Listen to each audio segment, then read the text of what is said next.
Let's take a sensory walk. Children can learn so much with their feet. Sensory walks are so much fun and allow children to explore their sense of touch using their feet. This sensory walk activity is perfect for spring or summer. This unique sensory walk path will look different for each person because it utilizes whatever supplies you have on hand and whatever items you think your children will enjoy most. It can be adapted for different age ranges. Today we're going to discuss how it can be adjusted for mobile infants, toddlers, and preschoolers. It can be created by using items you have around your home, in your backyard, or even in your neighborhood. And it also can be offered indoors or outdoors.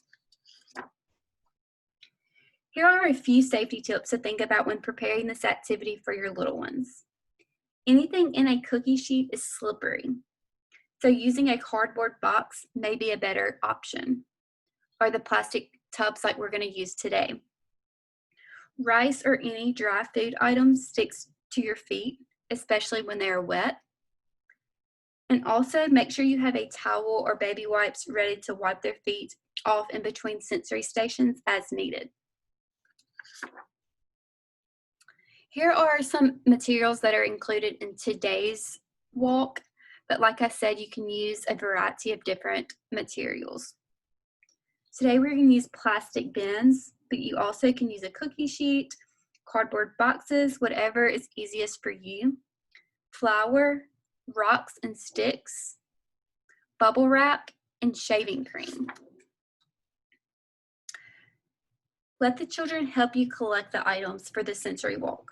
Make sure you're talking about the different items, their textures, colors, how they feel, etc. Once you have collected and prepared all items, make a plan for which items to place at which point in your walk. And I will provide an example of how we set up this walk on the next slide. Space out items to provide a well-rounded and safe experience. And you'll want to make sure you emphasize that this activity is a walk, to take their time and make discoveries at each station. Here's an example of planning the sequence of the walk. Some people think a long time about what order to put the bins in to try to minimize the mess. For this walk, we included rocks first, and these are just black rocks. You can also include rocks from your driveway. Water beads. These need to be prepared about 6 hours in advance. Flour and sticks. You can gather these from your backyard, in the woods. Red warm water. We added red food coloring to some warm water. Shaving cream and blue cold water. Added blue food coloring to the bin of cold water. This activity promotes young children's scientific thinking by providing them with opportunities to explore different textures and materials. It also promotes their development in different areas as well, cognitive development, language development, etc. So a few strategies for parents to promote learning and development with this activity. Engage in activity with your children. So be active. Ask those questions that get them to thinking.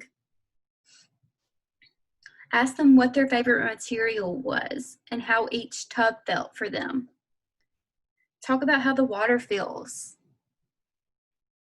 The difference between the cold water and hot water. Talk about the items used. Adjust for different age ranges. So for your young infants or your mobile infants, you know that you'll need to provide more support, more guidance than you will for your preschoolers. Thank you all for joining today. I would love to stay connected with you all. Email me with any questions or topics you would like to learn more about, mary@cdl.org.